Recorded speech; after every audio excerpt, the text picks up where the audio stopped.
क्या आप जानना नहीं चाहेंगे कि महाभारत युद्ध के बाद भी अशांति कैसे बनी रही और कैसे भगवान श्री कृष्ण ने पांडव वंश के आखिरी चिराग महाराज परीक्षित को उत्तरा के गर्भ में ब्रह्मास्त्र से बचाया? आज के वीडियो में हम चर्चा करने वाले हैं अश्वत्थामा को दंड और उत्तरा के गर्भ में परीक्षित की रक्षा, श्रीमद् भागवतम पहला स्कंध पर। आज का यह वीडियो रोमांच और भक्ति से भरा हुआ है। आपको पता चलेगा कि अश्वत्थामा ने कैसे अपने पापों की सजा पाई और अर्जुन ने धर्म और न्याय का पालन करते हुए भगवान श्री कृष्ण की मदद से कैसे इस पवित्र कार्य को अंजाम दिया। आज का यह एपिसोड आपको भगवान की लीलाओं की गहराइयों में ले जाएगा और आपके मन में एक नई श्रद्धा और भक्ति की भावना जागृत करेगा। तो दोस्तों, वीडियो को अंत तक जरूर देखें। अगर यह कथा आपके दिल को छू जाए तो कमेंट में जय श्री राधे कृष्णा लिखना न भूलें। वीडियो को लाइक करें और इसे सभी के साथ शेयर करें ताकि यह दिव्य ज्ञान हर घर तक पहुंचे। और हाँ, चैनल को सब्सक्राइब करना न भूलें और बेल आइकॉन दबाएं ताकि हर नई कहानी की जानकारी सबसे पहले आपको मिले। तो चलिए शुरू करते हैं आज की यह अद्भुत कथा।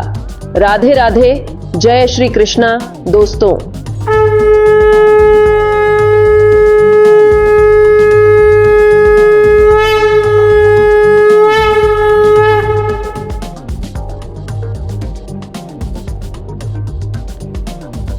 कुरुक्षेत्र की युद्ध भूमि पर छिड़ा महाभारत का युद्ध समाप्त हो चुका था। परिणाम स्वरूप पांडवों और कौरवों के सैनिकों ने युद्ध भूमि में शरीर त्याग कर अपनी यथा योग्य गतियां प्राप्त की। भीम की गदा से खंडित जंघाओं के साथ दुर्योधन मरणासत्र भूमि पर पड़ा था और द्रोणपुत्र अश्वत्थामा ने द्रौपदी के पुत्रों की सोते समय निर्मम हत्या कर दी थी। मूर्खतावश यह सोच रहा था कि उसने पांडवों की हत्या की है और प्रसन्नता पूर्वक उसने उनके कटे हुए सिर दुर्योधन को उपहार स्वरूप भेंट दिए। परंतु इस घृणित कार्य के लिए दुर्योधन ने भी उसकी भारी निंदा की। जब द्रौपदी को अपने पुत्रों की हत्या का समाचार मिला, वह अत्यंत पीड़ित होकर विलाप करने लगी। अपनी प्रिय पत्नी को सांत्वना देते हुए अर्जुन ने घोषणा की, जब तक मैं अपने गांडीव से निकले अपने बाणों से अश्वत्थामा का सिर काटकर तुम्हारे समक्ष नहीं लाऊंगा, तब तक मैं तुम्हारे आंसुओं को नहीं पोंछूंगा। अपने पुत्रों की अंत्येष्टि के पश्चात जब तुम अश्वत्थामा के सिर पर खड़ी होकर स्नान करोगी, उस समय निश्चित ही तुम्हारे हृदय की यह पीड़ा कुछ शांत हो जाएगी। वीरता भरे अपने वचनों से द्रौपदी को सांत्वना देने के बाद अर्जुन ने अपना कवच पहना और अस्त्रों शस्त्रों के से युक्त होकर अपने रथ पर सवार हो गया। भगवान श्री कृष्ण ने अपने प्रिय मित्र के घोड़ों की लगाम संभाली और वे दोनों उस ब्राह्मण पुत्र की खोज में निकल पड़े। दूर से आते अर्जुन को देखकर अश्वत्थामा ने अपने घोड़ों की गति बढ़ा ली, परंतु कुछ समय पश्चात उसके घोड़े थक गए और अंततः अपने बचाव का अन्य कोई चारा न देखते हुए अश्वत्थामा ने अपना अचूक ब्रह्मास्त्र निकाला। आचमन करने के पश्चात अश्वत्थामा उस अस्त्र को छोड़ने के लिए मंत्रों का उच्चारण करने लगा, परंतु उसे वापस कैसे खींचना है अर्थात वापस कैसे लेना है, उसे इस विद्या का ज्ञान नहीं था। ब्रह्मास्त्र के छूटते ही समस्त दिशाएं तीव्र प्रकाश से आलोकित हो उठीं। इस गंभीर स्थिति को देखते हुए भयभीत अर्जुन ने श्री कृष्ण से कहा, हे नाथ, आप परम भगवान हैं। केवल आप ही अपने भक्तों के हृदयों को अभय प्रदान करने में सक्षम हैं। जरा देखिए, यह अद्भुत तेज किस प्रकार समस्त दिशाओं को निगले जा रहा है। भगवान श्री कृष्ण ने उत्तर दिया, मृत्यु के भय से अश्वत्थामा ने ब्रह्मास्त्र का सहारा लिया है। यह प्रचंड अग्निमय प्रकाश उसी के द्वारा छोड़ा है। इस ब्रह्मास्त्र के भीषण तेज और गर्मी को एक अन्य ब्रह्मास्त्र ही निरस्त कर सकता है, इसलिए तुम अपना ब्रह्मास्त्र छोड़कर इसे शांत करो। आचमन करने के उपरांत अर्जुन ने सर्वप्रथम भगवान श्री कृष्ण की परिक्रमा की और फिर अपना ब्रह्मास्त्र छोड़ दिया। जब ये दोनों अस्त्र परस्पर टकराए तो संपूर्ण आकाश एक विशाल अग्निचक्र से आच्छादित हो गया। इसके तेज से तीनों लोकों का प्रत्येक प्राणी झुलसने लगा। सृष्टि के भावी विनाश को देखते हुए अर्जुन ने तुरंत दोनों अस्त्रों को वापस खींच लिया और तब तपते तांबे जैसे क्रोध भरे नेत्रों के साथ उसने द्रोणपुत्र को बंदी बनाकर उसी प्रकार बांध लिया जिस प्रकार किसी पशु को बांधा जाता है। जब अर्जुन बंदी अर्थात अश्वत्थामा को पांडवों के खेमे की ओर जा रहे थे, उस समय श्री कृष्ण ने कहा, इस ब्रह्मबंधु ने सोते हुए निरीह बच्चों की हत्या की है। इसे छोड़कर तुम इस पर जरा भी दया मत दिखाना। इसका यह जघन्य कार्य युद्ध के नियमों के विरुद्ध है। यह क्रूर और पापी व्यक्ति मृत्युदंड के लिए सर्वथा योग्य है। इसकी हत्या से उसका कल्याण होगा, क्योंकि यदि इसे अब भी दंड नहीं मिलेगा तो इसे अपने पाप के लिए नरक की यातनाएं झेलनी पड़ेगी। अर्जुन, स्मरण रखो कि तुमने द्रौपदी को वचन दिया है कि तुम अपने परिजनों के हत्यारे का वध करोगे। यद्यपि श्री कृष्ण अर्जुन की परीक्षा ले रहे थे, अर्जुन अश्वत्थामा को मारना नहीं चाहते थे। अपने खेमे में पहुंचकर अर्जुन बंदी अश्वत्थामा को द्रौपदी के सम्मुख लाए, जो अभी तक अपने मृत पुत्रों के लिए विलाप कर रही थी। जब द्रौपदी ने अपने सामने द्रोणपुत्र को रस्सियों में बंधा खड़े देखा, एक निष्पाप सद्हृदया स्त्री होने के कारण उसने सबसे पहले उसे प्रणाम किया। इतना ही नहीं, वे इस दृश्य को सहन नहीं कर सकी कि उनके पति के द्वारा एक गुरुपुत्र को जानवर की भांति बांधा गया था। यह देखकर द्रौपदी अर्जुन से याचना करने लगी, ब्राह्मण होने के कारण ये हमारे गुरु के समान हैं, आप इन्हें मुक्त कर दीजिए। कृपि अपने पति के साथ केवल इसलिए सती नहीं हुई क्योंकि उनका यह पुत्र अभी तक जीवित था। मैं नहीं चाहती कि वे भी पुत्र वियोग की उसी पीड़ा से गुजरें जिससे मैं गुजर रही हूं। यदि कोई क्षत्रिय किसी ब्राह्मण का अपराध करके उसे क्रोधित करता है तो उस क्रोध की अग्नि संपूर्ण राज परिवार को भस्म कर सकती है। महाराज युधिष्ठिर पूरी तरह द्रौपदी के कथन से सहमत थे और तब नकुल, सहदेव, सात्यकी, भगवान कृष्ण, अर्जुन एवं वहां उपस्थित अन्य स्त्रियों ने भी इसका अनुमोदन किया। परंतु भीम पूरी तरह इसके विरोध में थे।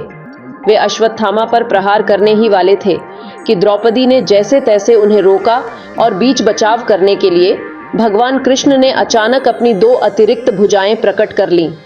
अर्जुन के उलझन भरे चेहरे को देखकर भगवान श्री कृष्ण ने मुस्कुराते हुए कहा, एक ब्रह्म बंधु पर शारीरिक रूप से प्रहार नहीं करना चाहिए, परंतु यदि वह आतताई बन जाता है तो निश्चित ही उसकी हत्या की जानी चाहिए। अर्जुन, तुम्हें द्रौपदी को दिया अपना वचन निभाना है और साथ ही शास्त्रों के इस निर्देश का पालन भी करना है। इतना ही नहीं, तुम्हें इस प्रकार कार्य करना है कि भीम और मैं दोनों संतुष्ट हो जाएं। यद्यपि श्री कृष्ण के वचन विरोधाभासी थे, अर्जुन उनके मनोभाव को समझ गए और अपनी तलवार से अश्वत्थामा के मस्तक पर लगी मणि तथा उसके सिर के बाल दोनों निकाल दिए। अपने जघन्य कार्य के कारण अश्वत्थामा पहले ही निस्तेज हो चुका था और अब अपनी इस मणि के खो जाने से उसकी शक्ति भी जाती रही। तब अश्वत्थामा को खोलकर पांडवों के खेमे से बाहर निकाल दिया गया और उस जैसे महान योद्धा के लिए यह अपमान मृत्यु से भी बदतर था। इसके पश्चात पांडव और कुरुगण अपने दिवंगत संबंधियों की आत्माओं को तिलांजलि देने के लिए गंगा तट पर गए। इन अनुष्ठानों से निवृत्त होने के बाद वे शोकातुर हो नदी तट पर ही बैठ गए। उस समय भगवान श्री कृष्ण एवं अन्य महान ऋषियों ने आध्यात्मिक शिक्षाओं के माध्यम से उन सबको सांत्वना देने का प्रयास किया। कुछ समय पश्चात भगवान श्री कृष्ण ने महाराज युधिष्ठिर से 3 अश्वमेध यज्ञ संपन्न करवाए। सारे कार्य समाप्त हो जाने पर श्री कृष्ण कुछ समय के लिए हस्तिनापुर में ठहरे और फिर उन्होंने अन्य यादवों के साथ वहां से द्वारका के लिए प्रस्थान करने का निश्चय किया। उस समय श्री व्यासदेव जी महाराज सहित अन्य महान ब्राह्मणों ने उनकी पूजा की। परंतु भगवान श्री कृष्ण अपने रथ पर आसीन हुए ही थे कि अत्यंत भयावह स्थिति में क्रंदन करती हुई उत्तरा वहां पहुंची। हे देवाधिदेव, कृपया मेरी रक्षा कीजिए। एक आग्नेय बाण अत्यंत तीव्रता से मेरी ओर आ रहा है। यदि यह आपकी इच्छा है कि मैं भस्म हो जाऊं तो मुझे कोई आपत्ति नहीं है, परंतु कृपया मेरे गर्भ को नष्ट होने से बचाइए। भगवान श्री कृष्ण समझ गए कि यह बाण अश्वत्थामा ने पांडवों के अंतिम वंशज को मारने के लिए छोड़ा है।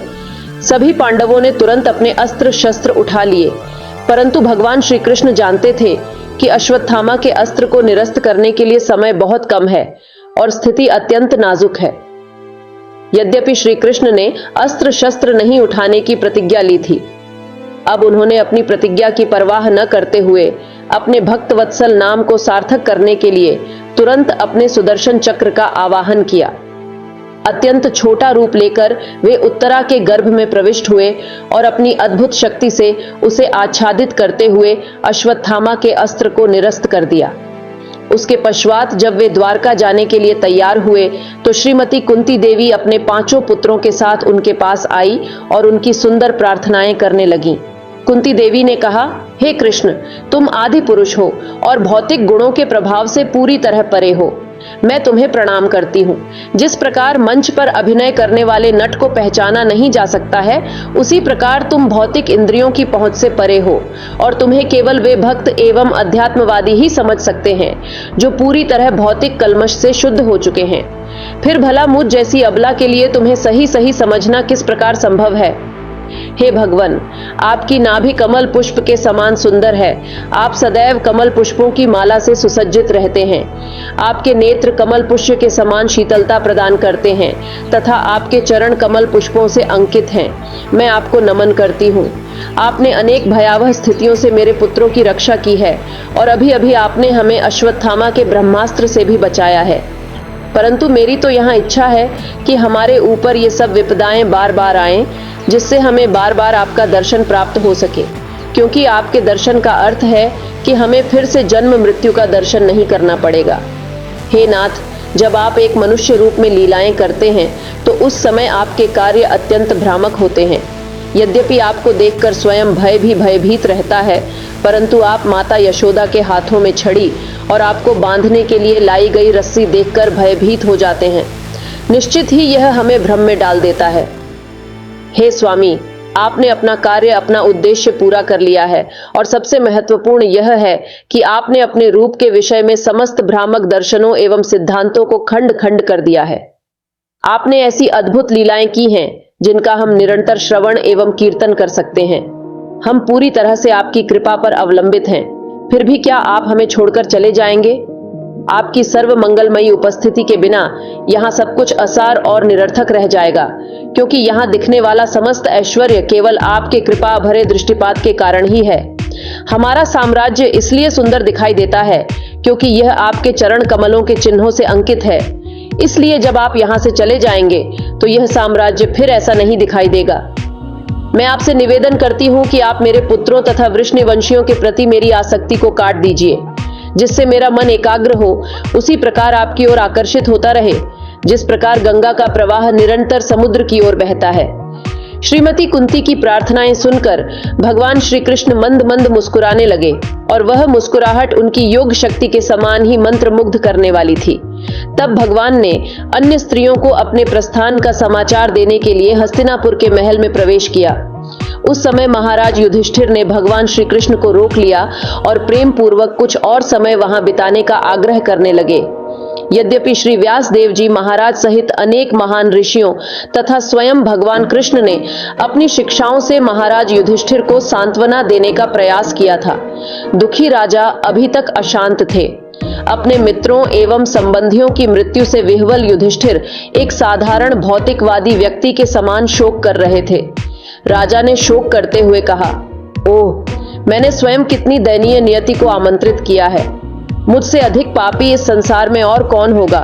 स्वयं राजा बनने के लिए मैं करोड़ों लोगों की मृत्यु का कारण बन गया। यदि मैं लाखों वर्षों तक भी प्रायश्चित क्यों न करूं, फिर भी मैं अपनी भावी नारकीय पीड़ाओं से बच नहीं सकता हूं। मैंने कितने पतियों, पुत्रों, पिताओं तथा भाइयों का वध किया है। इस प्रकार स्त्रियों के प्रति मैंने जो अपराध किए हैं, उनसे मुक्त होने का मुझे कोई उपाय नहीं दिख रहा है। जिस प्रकार मटमैले पानी को मिट्टी से छानकर शुद्ध नहीं किया जा सकता, जिस प्रकार शराब के प्याले को शराब से ही धोकर पवित्र नहीं बनाया जा सकता, उसी प्रकार मुझे विश्वास है कि असंख्य लोगों के हत्याओं के फल को निरस्त करने के लिए पशुओं की बलि अथवा यज्ञ सहायक नहीं होगा। तो दोस्तों, आज के इस एपिसोड में बस इतना ही। आपने देखा कि कैसे भगवान श्री कृष्ण ने अपने भक्तों की रक्षा के लिए ब्रह्मास्त्र का सामना किया और अश्वत्थामा को उसके पापों का दंड मिला। यह कथा हमें सिखाती है कि धर्म और भक्ति के मार्ग पर चलने से भगवान स्वयं हमारे रक्षक बनते हैं। कल के एपिसोड नंबर 5 में हम चर्चा करेंगे महाराज युधिष्ठिर को उपदेश और भीष्म का देहत्याग, श्रीमद् भागवतम पहला स्कंध। यह एक ऐसी कथा है जो धर्म, त्याग और कर्तव्य के महत्व को समझाती है। यह एपिसोड आपके मन में नई जिज्ञासा और भक्ति की भावना जगाएगा, तो इसे मिस मत कीजिएगा। अगर आज की यह कथा आपके दिल को छू गई हो तो कमेंट में जय श्री राधे कृष्णा जरूर लिखें। वीडियो अच्छा लगा हो तो इसे लाइक करें और सभी के साथ शेयर करके इस दिव्य संदेश को हर घर तक पहुंचाने में हमारा सहयोग करें। और अगर आपने चैनल को अब तक सब्सक्राइब नहीं किया है तो जरूर सब्सक्राइब करें और बेल आइकॉन दबाएं ताकि हर नए वीडियो की जानकारी सबसे पहले आपको मिले। तो दोस्तों, मिलते हैं अगले वीडियो में। राधे राधे, जय श्री कृष्णा,